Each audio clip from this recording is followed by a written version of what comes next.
وړانګه رادیويي ډرامه د ټولو د کامیابی او خوشحالۍ ملګری.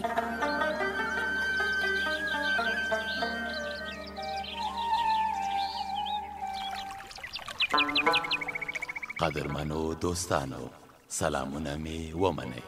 تاسو د ډرامې په تیره برخه کې واوریدل چې امید یې مور ته وویل مخکې تر دې چې سابه او ترکاري پاخه کړئ یا یې وخورئ، لومړی د مالګې په اوبو او یا پر کلورین ښه پاک ومینځئ، ځکه چې آزاده فضا کې رفع حاجت د دې لامل کیږي چې د ګوزڼ میکروب پر ترکاریو او سابو کینی او ککړې کړي.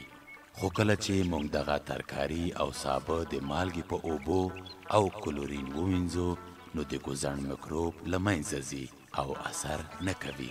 په دې ډول خپل ماشومان له ځینو خطرناکو ناروغیو نه ساتلی شو. پام مو وي چې ګوزڼ یوه خطرناکه ناروغي ده او واکسین له دغې ناروغۍ نه د خلاصون یوازینۍ او اسانه لار ده.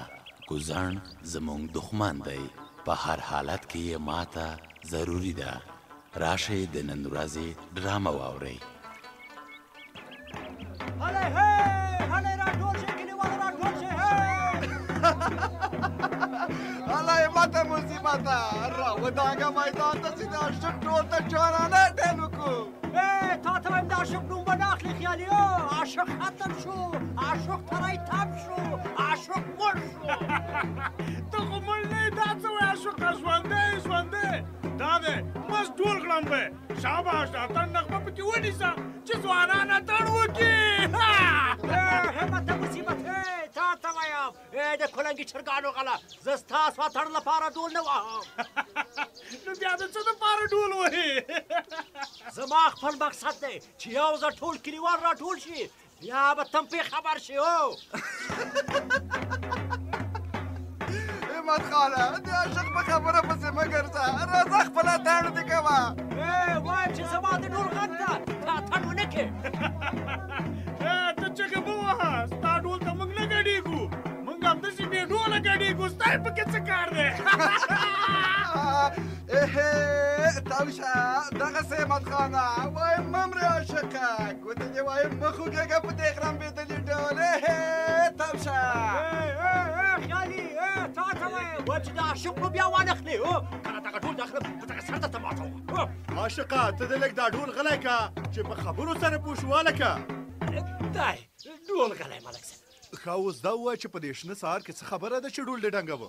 ملک صاحب نه مې پرېږدي، په دې کلي کې یو څو تنه دي چې ژوند دې راته سور اور کړی دی. دا څوک دي چې تا ځاروي والکه؟ ملک صاحب قربان دې سم، یو دا د کلنګي چرګانو غل دی، ته وایي یو ښه یو، او بل د کوترو منګری دی، او بل د ژرندې ګیدړ دی، ته وایي دوه درې. یار عاشقه په یو دوه درې د هېڅ پوه نه شوم. د کلنګي چرګانو غلې څوک دی، د کوترو منګری کوم یو دی، او د ژرندې ګیدړې بیا څوک یادوي والکه؟ ملک صاحب قربان دې سم، د کلنګي چرګانو غل خو دغه مصیبت دی مصیبت. ښه او دا د کوترو منګری بیا څوک شو؟ د کوترو منګری ته پخپله یې بدبخته، او د ژرندې ګیدړ چنارګل دی. ښه نو دوی تا ته څه وایي، ولې دې ازاروي والکه؟ ملک صاحب بلا دې وګرځه، خپل نوم یې راباندې سرور ګرځولی دی، د عاشق په نوم مې رشخند وهي رشخند. دوی ته به موږ نصیحت وکړو چې تا ونه ځوروي، خو دا نغاره دې ولې ډنګوله؟ ملک صاحب حضرت خانه ته د کلي ملک یې، زما عرض واوره. ښه ووایه، غوږ مې دی. ملک صاحب قربان دې سم، زه له دې نه وروسته عاشق نه یم، ما ته شاله ونګین ووایه، نور به ټول ما ته شاله ونګین وایې. وا به اورېدل. سمه ده، عاشق نه شاله ونګین به دې بولو، خو یو کار به تم کوې. ملک صاحب وایه څه وکړم درته؟ یو ډول به بیا ووهې او ټول کلیوال به راټول کړې. د څه لپاره ملک صاحب؟ ورته به ووایې چې ډاکټر خالد راځي او کلیوالو ته د دوی د ښه صحت په باره کې ګټورې خبرې کوي. په سترګو ډول به خود وهم، خو یو کار به تاسو هم کوئ چې عاشق شاله ونګین شو. سمه ده، دا دی زه یم وایم چې عاشق شاله ونګین شو. شاله ونګینه یاره شاله ونګینه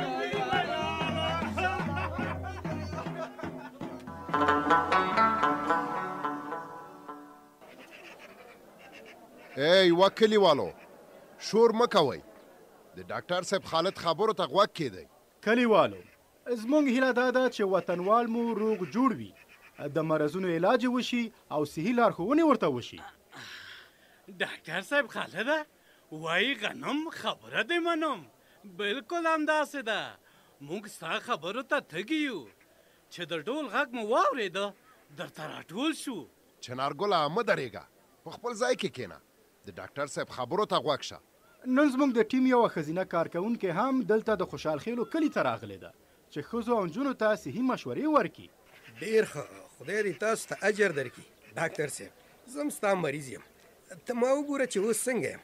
حاجي صاحب شیرینه تا خو د زړه حمله تېره کړې ده، همدا دوا به خورې، درانه کارونه به نه کوې، له مالګې او غوړیو نه به ځان ساتې.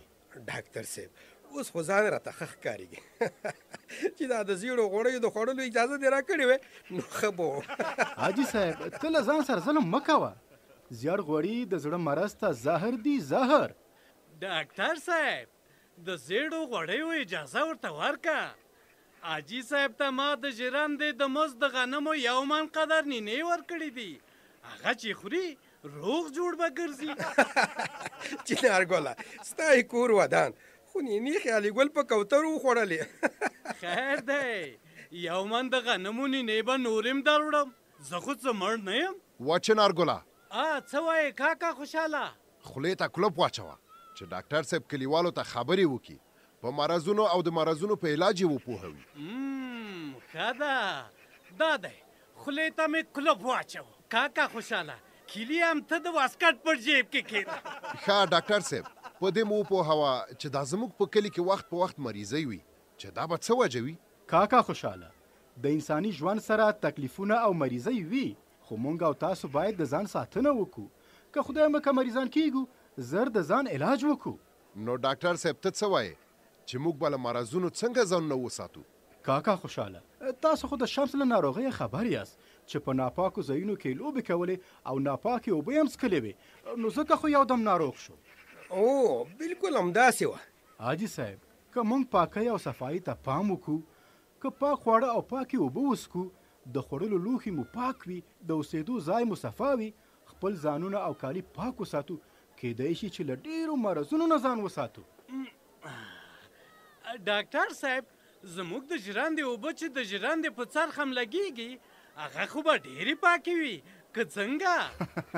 چنارګله که ستاسو د ژرندې اوبه له بر سر نه ناپاکې او خړې وي، که زر ځله هم د ژرندې په څرخ ولګېږي بیا هم نه پاکېږي. ډاکټر صاحب یوه پوښتنه مې کوله، اجازه خو به وي؟ وایه چنارګله اجازه ده. هسې ما ویل حاجي صاحب شیرین ته به زیړ غوړي ښه وي که زما د غنمو نینې؟ حاجي شیرین د زړه مریض دی، زیړ غوړي ورته هیڅ ښه نه دي. او هو رښتیا یوه بله ضروري خبره هم واورئ، کله چې د واکسین ټیمونه ستاسو کلي کور ته راځي نو خپل واړه ماشومان خامخا واکسین کړئ. یاره ډاکټر صاحب هسې د جار شم، دا خو د ډېره ښه خبره وکړه. ستا دا ټولې خبرې ښې کلکې منم. د ډاکټر صاحب خالد د کور ودان وي چې زموږ د مریضانو علاج کوي او موږ ته ښې لارې چارې ښیي. بله خبره مې دا کوله چې د خپل کلي کور شاوخوا ډنډونه ډک کړئ، هم به د خوسا اوبو له بوی نه خلاص شئ او هم به له مرضونو نه. هوا په ګرمېدو ده او دا ډنډونه د مکروبونو کورونه دي، کورونه.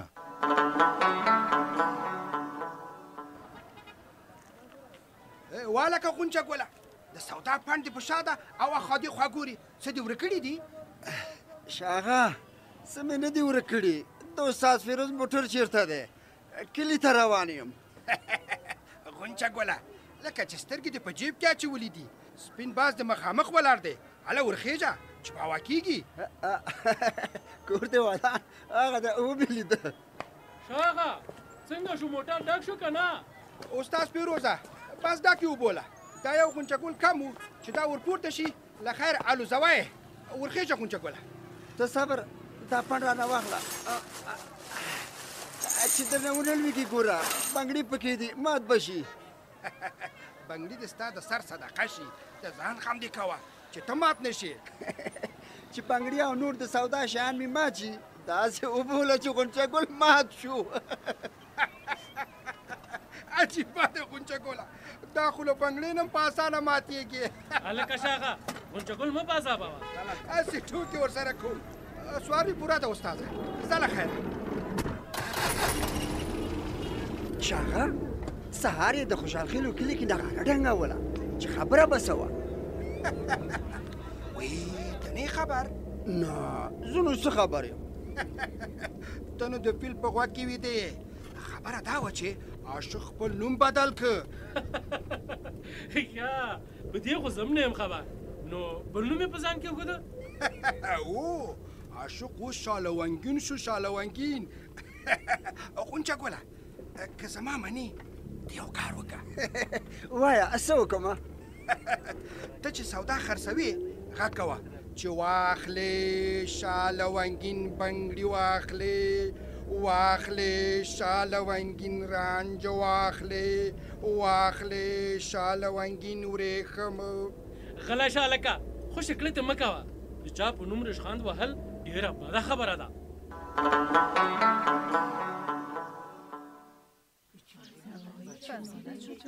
بیبي مدینې ترورې که په دې ښځو له غږ وکړې چې شور دې نه کوي نو په خبره به سره پوه شو وا ښځو وانجونو ارامې شئ شور غلی کوي چې فرزانه زموږ او تاسې لپاره له کلینیک نه راغلې ده زما غږ خو اورئ زموږ صحي ټیم ما ته وویل چې زه کلي ته راشم او تاسو ته د مور او د ماشوم د ښې ساتنې لارې چارې وښایم فرزانې ترورې ما ته داسې دارو راکړه چې زر ځوان شم چې زر ځوان شي هو چې د مور او پلار خدمت وکړم ته هلته کښېنه زه د مور او د ماشوم د ښې ساتنې په باره کې خبرې کوم خو زه هم ماشوم یم زه هغه ماشومان یادوم چې یا د مور په ګېډه کې دي یا نوي زیږېدلي دي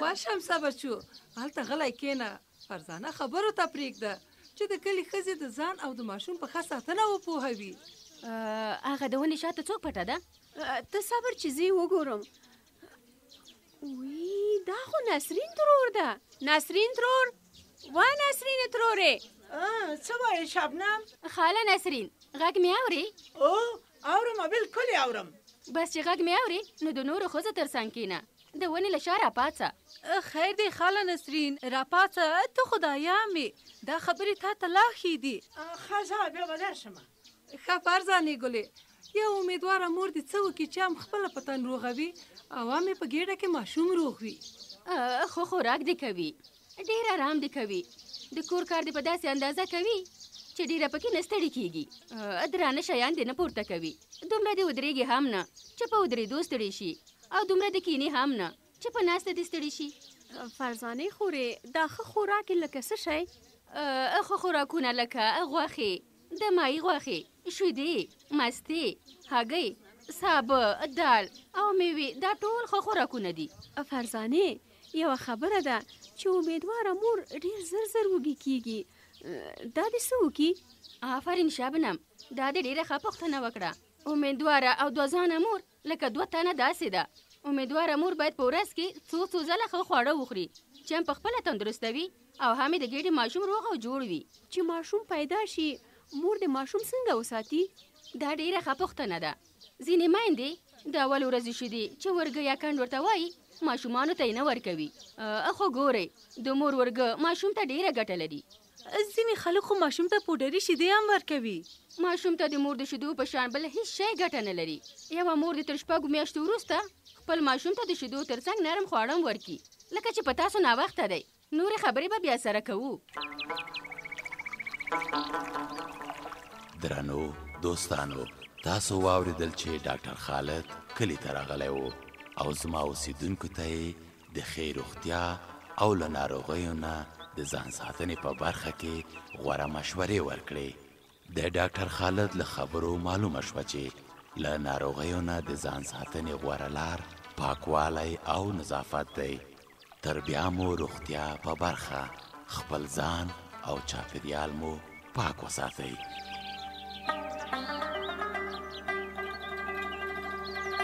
د هیلو وړانګه رادیويي ډرامه د ټولو د کامیابی او خوشحالۍ ملګری